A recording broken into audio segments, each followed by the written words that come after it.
Hi friends, welcome to our channel.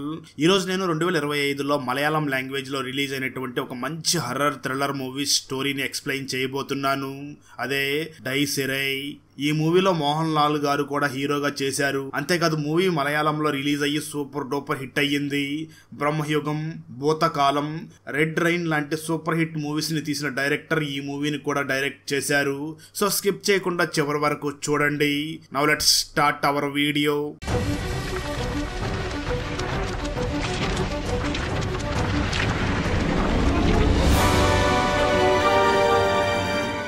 Video start చేసే ముందు మన ఛానల్లో లాస్ట్ వీడియోకి వచ్చిన బెస్ట్ కామెంట్ ఏమిటో చూద్దాం. అండ్ ఈ కామెంట్ నేను పర్సనల్ గా సెలెక్ట్ చేసింది అయితే కాదు, సాఫ్ట్వేర్ ఆటోమేటిక్ గా ఈ వీడియోని లైక్ చేసి కామెంట్ చేసిన బెస్ట్ కామెంట్ ని ర్యాండమ్ గా సెలెక్ట్ చేస్తుంది. So keep commenting. నెక్స్ట్ మీ కామెంటే సెలెక్ట్ అయ్యే ఛాన్స్ ఉంది. And thanks for commenting. Now let's start our video. Open చేస్తే మూవీ స్టార్టింగ్ లో ఒక పెద్ద కన్స్ట్రక్షన్ బిల్డింగ్ ని చూపించగా అక్కడ కన్స్ట్రక్షన్ అంతా కూడా షరీఫ్ అనే ఒక వ్యక్తి చూసుకుంటూ ఉంటాడు.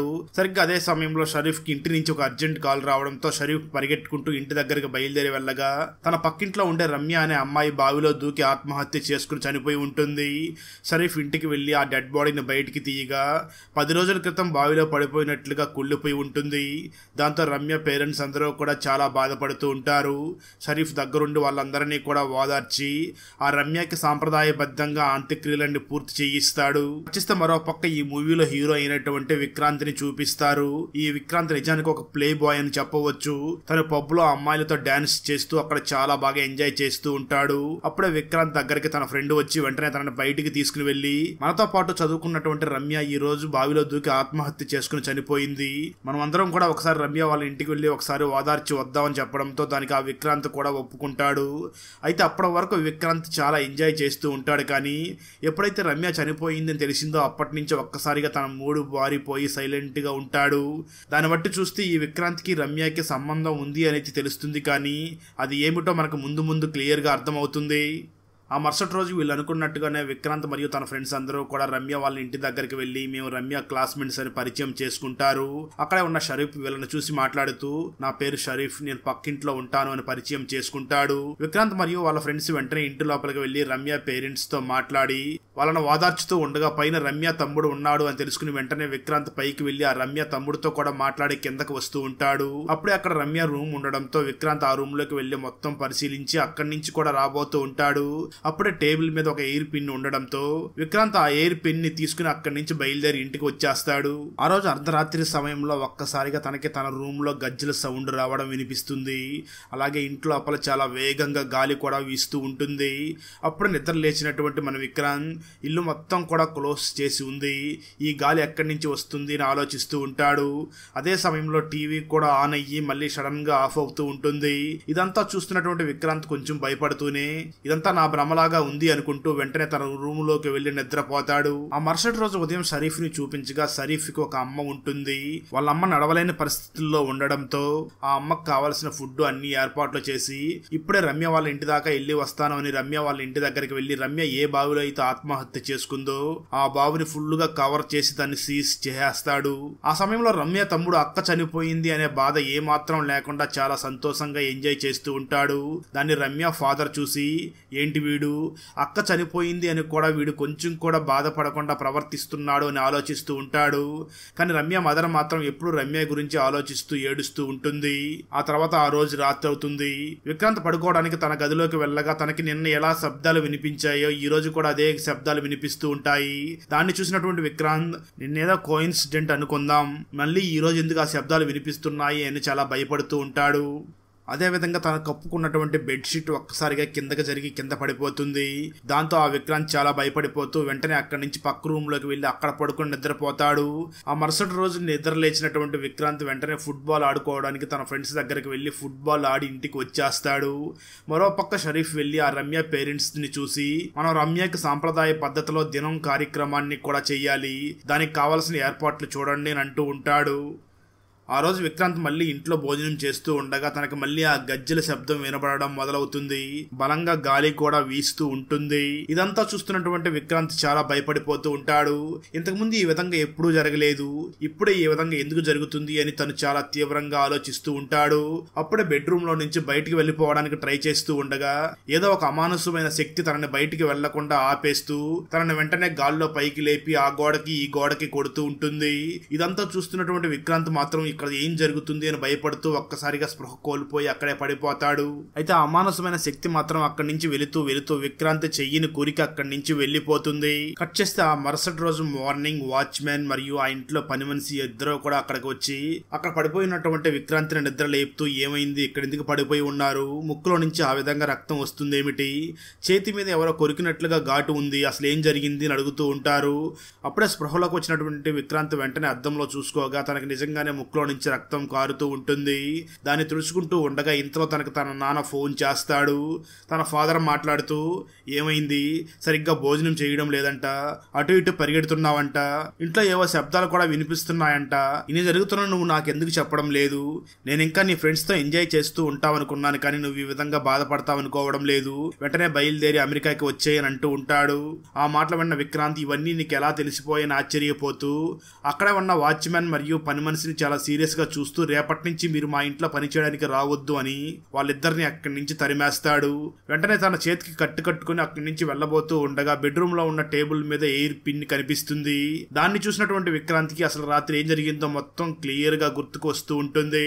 సరిగ్గా అదే సమయంలో ఎవరో అక్కడికి వచ్చి తన తల మీద చేయి పెట్టి ఎంట్రుకుల్ని సరిచేస్తున్నట్లుగా తనకు అనిపిస్తూ ఉంటుంది. ఇదంతా గ్రహిస్తున్నటువంటి విక్రాంత్ ఇదంతా కూడా ఖచ్చితంగా దెయ్యం పని అయి ఉంటుంది అని గ్రహించి వెంటనే ట్రిమ్మర్ తీసుకుని బాత్రూంలోకి వెళ్లి హెయిర్ మొత్తం కట్ చేసుకుంటాడు. కట్ చేస్తే ఆ తర్వాత విక్రాంత్ డైరెక్ట్ గా రమ్య వాళ్ళ ఇంటి దగ్గరికి వెళ్లి అక్కడ ఉన్నటువంటి షరీఫ్ని కలిసి నేను రమ్య వాళ్ళ ఇంటికి వెళ్లి వచ్చిన తర్వాత మా ఇంట్లో ఏదో ఒక అమానుషమైన శక్తి తిరుగుతున్నట్లుగా అనిపిస్తుంది, ఇంట్లో చాలా విచిత్రమైన సంఘటనలు కూడా జరుగుతున్నాయి అని తన ఇంట్లో జరుగుతున్న విషయాలన్నీ కూడా ఆ షరీఫ్ కి ఎక్స్ప్లెయిన్ చేస్తాడు. ఆ మాట విన్న షరీఫ్ నీకు ఆ రమ్యకి ఏదైనా సంబంధం ఉందా అని అడుగుతాడు. దానికి షరీఫ్ సమాధానం చెప్తూ రమ్య నేను చాలా బెస్ట్ ఫ్రెండ్స్ గా ఉండేవాళ్ళం, ఆ విధంగా చాలా సంవత్సరాల పాటు ఫ్రెండ్స్ గానే కలిసి తిరిగాం, కానీ ఉన్నట్టుండి మా నాన్న బిజినెస్ ని చూసుకోవాలి కాబట్టి నేను అమెరికాకి వెళ్లిపోయాను. ఆ తర్వాత నా ఫ్రెండ్స్ ఎవరో కూడా నాతో కాంటాక్ట్ లో లేరు. నేను తిరిగి ఇక్కడికి వచ్చిన తర్వాత ఈ విధంగా రమ్య చనిపోయిన విషయం తెలిసింది. రమ్య చనిపోయిన తర్వాత నేను రమ్య వాళ్ళ ఇంటికి వెళ్లి చూసిన తర్వాత రమ్య యొక్క గదిలో నాకు కేవలం హెయిర్ పిన్ మాత్రమే కనిపించింది, దాన్ని తీసుకుని వెళ్ళాను. అప్పటి నుంచి నా రూమ్ లో ఈ విధంగా జరుగుతున్నాయి, ఇదంతా కూడా ఆ రమ్య చేస్తుందేమో అని నాకు భయంగా ఉంది, నువ్వే ఏదైనా ఉపాయం చెప్పు అని అంటూ ఉంటాడు. అప్పుడు షరీఫ్ మాట్లాడుతూ రమ్య చనిపోయి త్వరలోనే 11వ రోజు వస్తుంది, మనం తనకి దినం కార్యక్రమం చేస్తే ఆ తర్వాత అటువంటివి ఏమీ జరగవు అని ఆ విక్రాంతికి ధైర్యం చెప్తూ ఉంటాడు. విక్రాంత్ వెంటనే షరీఫ్ ని చూసి మాట్లాడుతూ నీకు రమ్య ఎన్ని సంవత్సరాల నుంచి తెలుసు, రమ్య ఎవరినైనా ప్రేమించిందా, తన సీక్రెట్స్ ఏమైనా నీకు తెలుసా అని అడుగుతాడు. దానికి షరీఫ్ సమాధానం చెప్తూ నేను వాళ్ళ పక్కింట్లోనే ఉంటాను కానీ వాళ్ళ ఇంట్లో జరిగే విషయాలు నాకేమీ తెలియవు అని చెప్తాడు. సరే 11వ రోజు దినం కార్యక్రమం జరుగుతుంది కదా, అప్పుడు అవన్నీ కూడా మాట్లాడుకుందాం అని చెప్పి అక్కడి నుంచి ఆ విక్రాంతిని పంపించేస్తాడు షరీఫ్. ఆ తర్వాత విక్రాంత్ ఇంటికి తిరిగి వెళ్ళగా ఇంట్లో పని మనిషి పని చేసుకుంటూ ఉంటుంది. విక్రాంత్ వెంటనే ఆ పని మనిషిని చూసి నువ్వు మళ్ళీ ఇక్కడికి ఎందుకు వచ్చావు అని అడుగుతాడు. దానికి ఆ పని మనిషి సమాధానం చెప్తూ నాన్నగారే మళ్ళీ ఇక్కడికి వెళ్ళి పని చేసుకోమన్నారు అని అంటుంది.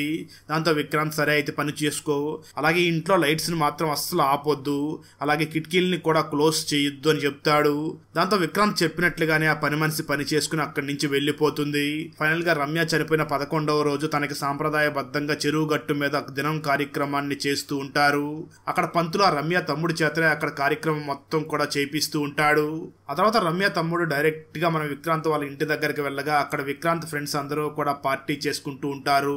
దాన్ని చూసినటువంటి ఆ రమ్య తమ్ముడు ఒక రకంగా షాకింగ్ గా చూస్తూ ఉండగా ఇంతలో అక్కడికి విక్రాంత్ వచ్చి నువ్వేమీ భయపడకు, ఇక్కడ ఉన్న వాళ్ళందరూ కూడా నీ ఫ్రెండ్స్ గానే భావించు అని విక్రాంత్ మరియు ఆ రమ్య తమ్ముడు ఇద్దరు కూడా సరదాగా మాట్లాడుకుంటూ మందు తాగుతూ ఉంటారు.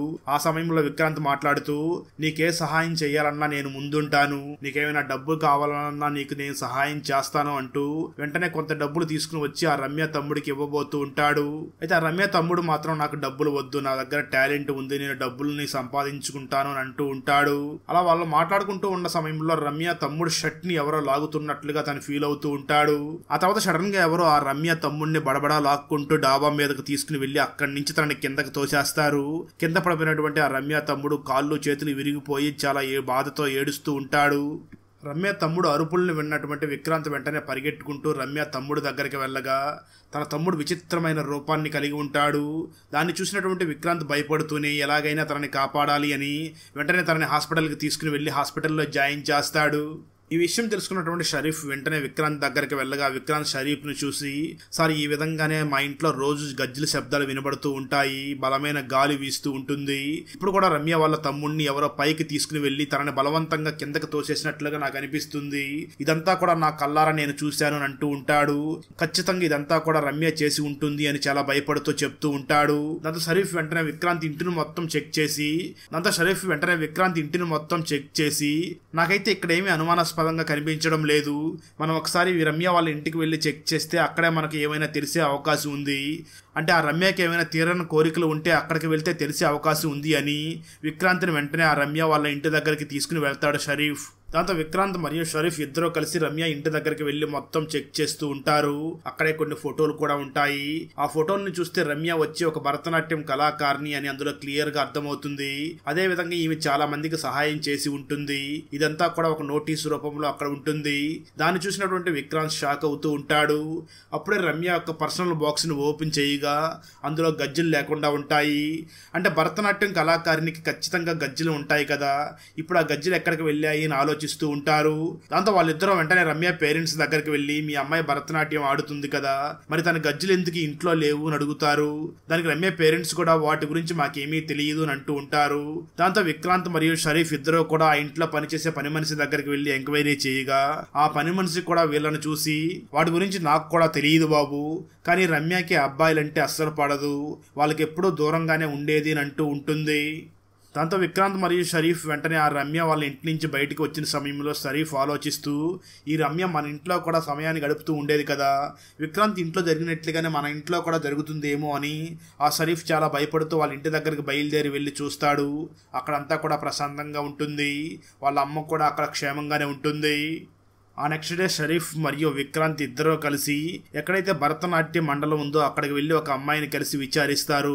అప్పుడు అక్కడ ఉన్నటువంటి ఒక అమ్మాయి కొన్ని విషయాలు చెప్పడం మొదలు పెడుతుంది. నిజానికి 6 నెలల పాటు ఈ రమ్య ఒక అబ్బాయితో మాట్లాడుతూ ఉండేది. ఆ అబ్బాయి మొహం నాకు సరిగ్గా తెలియదు, కానీ అతని హెయిర్ మాత్రం కర్లీగా ఉండేది. అతని గురించి నాకు అంతకు మించి ఎక్కువ ఏమీ తెలియదు, కాకపోతే తను ఇక్కడ దగ్గరలో ఉన్న జిరాక్స్ షాప్ లోనే వర్క్ చేస్తూ ఉండేవాడు అని అంటుంది. దాంతో షరీఫ్ మరియు విక్రాంత్ వెంటనే ఆ జిరాక్స్ షాప్ దగ్గరికి వెళ్లి ఎంక్వైరీ చేయగా అక్కడ ఉన్నటువంటి వ్యక్తి మాట్లాడుతూ, నిజమే, నా దగ్గర కర్లీ హెయిర్ తో ఉన్నటువంటి ఒక బాబు పని చేశాడు, అతని పేరు ఫిలిప్ అని చెప్తాడు. ఇక్కడే మరొక ట్విస్ట్ రివీల్ అవుతుంది. నిజానికి ఈ ఫిలిప్ మరెవరో కాదు, రమ్య ఇంట్లో పనిచేస్తున్నటువంటి పని మనిషి కొడుకే అయి ఉంటాడు. ఆ మాటలు విన్నటువంటి విక్రాంత్, పని మనిషి కొడుక, మరి రమ్య ఇంట్లో పని మనిషిని అడిగినప్పుడు నాకేమీ తెలియదు అన్నది అని, ఈ రమ్యకి మరియు ఆ ఫిలిప్ కి ఏదైనా సంబంధం ఉందేమో తెలుసుకోవాలి అని వెంటనే విక్రాంత్ షరీఫ్ ని తీసుకుని ఆ రమ్య ఇంట్లో పనిచేస్తున్నటువంటి పని మనిషి దగ్గరికి వెళ్లి మాట్లాడుతూ ఉంటారు. రమ్యకు మీ కొడుక్కి ఏదైనా సంబంధం ఉందా అని అడుగుతూ ఉంటారు. ఆ మాటలు విన్నటువంటి పని మనిషి, లేదు, నా కొడుకు 7 నెలల ముందే దుబాయ్కి వెళ్లిపోయి అక్కడే పని చేసుకుంటున్నాడు అని అంటుంది. ఆ మాటలు ఉన్న విక్రాంత్ మరియు షరీఫ్ ఇద్దరు కూడా షాక్ అవుతారు. దాంతో ఇంట్లో ఉన్నటువంటి కొన్ని బుక్స్ తీసుకుని దగ్గరలో ఉన్నటువంటి ఒక చర్చి దగ్గరికి వెళ్లి చర్చి ఫాదర్ ని కలిసి ఎంక్వైరీ చేయగా చర్చి ఫాదర్ వీళ్ళని చూసి, ఆ ఫిలిప్ చనిపోయి చాలా రోజులు అవుతుంది అని అంటాడు. ఆ మాటలు విన్న విక్రాంత్ మరియు షరీఫ్లు చాలా షాక్ అవుతూ, ఫాదర్ ఏమో ఫిలిప్స్ చాలా రోజుల క్రితమే చనిపోయాడు అని చెప్తున్నాడు, కానీ ఆ ఫిలిప్స్ మదర్ ఏమో తను దుబాయ్కి వెళ్లిపోయాడని చెప్తుంది, అంటే తను అబద్ధం చెప్తుందని అనుకుంటూ వెంటనే వాళ్ళు బయలుదేరి ఆ పని మనిషి ఇంటి దగ్గరికి వస్తారు. వాళ్ళు మళ్ళీ తిరిగి వచ్చి ఆ పని మనిషితో మాట్లాడుతూ ఉంటారు. ఆ సమయంలోనే విక్రాంత్కి డౌట్ వచ్చి అక్కడ ఉన్నటువంటి ఒక డోర్ ని ఓపెన్ చేయగా ఒక్కసారిగా షాక్ అవుతాడు. ఎందుకంటే ఆ రూమ్ లో ఫిలిప్ చనిపోయి తన బాడీ ఇంకా దహన కార్యక్రమాలు కూడా చేయకుండా అక్కడే ఉంటుంది. తన కాళ్ళకి రమ్య యొక్క భరతనాట్యం చేసేటప్పుడు వేసుకునే గజ్జలు కూడా కట్టి ఉంటాయి. దాన్ని చూసిన చూసినటువంటి విక్రాంత్ అంటే రమ్యకి ఈ ఫిలిప్ కి ఏదో ఒక సంబంధం ఉంది అని నిర్ణయించుకుంటాడు. దీని వల్లనే ఆ రమ్య ఆత్మహత్య చేసుకుని చనిపోయింది అని అర్థం చేసుకుంటూ ఉంటాడు. విక్రాంత్ ఆ ఫిలిప్ కాళ్ళకు ఉన్న గజ్జల్నే చూస్తూ ఉండగా ఇంతలో అక్కడికి ఫిలిప్ మదర్ వచ్చి విక్రాంత్ మీద దాడి చేస్తూ ఉంటుంది. దాంతో విక్రాంత్ వెంటనే ఆ ఫిలిప్ మదర్ ని పక్కకు తోసేసి ఫిలిప్ కాళ్ళకు ఉన్న గజ్జల్ని తీసే ప్రయత్నం చేస్తూ ఉంటాడు. కానీ అవి రాకుండా అలాగే చాలా గట్టిగా ఉండడంతో విక్రాంత్ వెంటనే ఆ కాళ్ళను నరికేసి కాళ్ళకు ఉన్నటువంటి గజ్జల్ని వేరు చేసి మంట వేసి మంటల్లో వాటిని వేసి కాల్చేస్తాడు. ఆ వెంటనే ఫిలిప్ గదితో పాటు ఆ ఇంటి మొత్తాన్ని కూడా కాల్చేస్తాడు. ఆ తర్వాత ఫిలిప్స్ మదర్ కు మాత్రం వేరే కొత్త ఇంటిని కూడా కట్టిస్తాడు. ఒక వారం రోజులు గడిచిన తర్వాత షరీఫ్ ని చూడడం కోసం విక్రాంత్ తన దగ్గరికి బయలుదేరి వెళ్లి సమస్యలన్నీ తీరిపోయాయి కాబట్టి నేను అమెరికాకి వెళ్ళిపోతున్నాను అని చెప్పి అక్కడి నుంచి విక్రాంత్ ఇంటికి తిరిగి వచ్చి లగేజ్ మొత్తం సర్దుకుంటూ ఉంటాడు. అలా లగేజ్ మొత్తం సర్దేసుకుని ఇంట్లో నుంచి వెళ్ళబోతూ ఉండగా తన బెడ్రూమ్ లో ఎవరో వచ్చి కూర్చున్నట్లుగా తను ఫీల్ అవుతూ ఉంటాడు. ఆ వెంటనే విక్రాంత్ ఎవరు ఉన్నారా అని వెనక్కి తిరిగి చూస్తాడు. అక్కడతో ఈ మూవీ అయిపోతుంది. ఆ ఊర్లో వరుస హత్యలు చేస్తున్నటువంటి సైకో కిల్లర్ ఎవరు? తన కళ్ళ ముందే తన ఫాదర్ ని ఒక సైకో కిల్లర్ అతి దారుణంగా సుత్తితో కొట్టి చంపగా అది చూసినటువంటి కొడుకు కూడా సుత్తి తీసుకుని వెళ్లి తన ఫాదర్ ని అతి కిరాతకంగా ఎందుకు కొట్టి చంపాడు? డిటెక్టివ్ ఎందుకు అంతలా భయపడిపోతున్నాడు? అసలు ఆ ఊర్లో వరుస హత్యలు చేస్తున్న సైకో కిల్లర్ని ఈ డిటెక్టివ్ పట్టుకోగలడా లేదా అన్నదే 2025లో మలయాళం లాంగ్వేజ్లో రిలీజ్ అయినటువంటి డిటెక్టివ్ ఉజ్వలన్ మూవీ స్టోరీ. ఈ మలయాళ ఫుల్ మూవీ స్టోరీని తెలుగులో వినాలి అనుకుంటే ఈ వీడియో డిస్క్రిప్షన్లో ఉన్న లింక్ని క్లిక్ చేసి చూడండి. Thanks for watching. ఫ్రెండ్స్, ఈ కథలో రమ్య ఎందుకు చనిపోయింది? రమ్యకు ఫిలిప్ కి ఉన్న సంబంధం ఏమిటి? అదేవిధంగా విక్రాంతిని ఎందుకు ఆ రమ్య భయపెట్టింది? రమ్య తన తమ్ముడిని ఎందుకు విక్రాంత్ ఇంటిపై నుంచి కిందకు తోసేసింది అన్న ప్రశ్నలన్నింటికీ కూడా మనకు సెకండ్ పార్ట్ లో సమాధానం దొరుకుతుందేమో చూడాలి. ఫ్రెండ్స్, వీడియో నచ్చినట్లయితే లైక్ చేసి ఒక చిన్న కామెంట్ చేస్తే మాకు నెక్స్ట్ వీడియో చేయడానికి ఎంకరేజింగ్ గా ఉంటుంది. అలాగే ఛానల్ ని సబ్స్క్రైబ్ చేసి పక్కనే ఉన్న బెల్ ఐకాన్ని క్లిక్ చేసి సపోర్ట్ చేయండి. Thanks for watching. జై హింద్.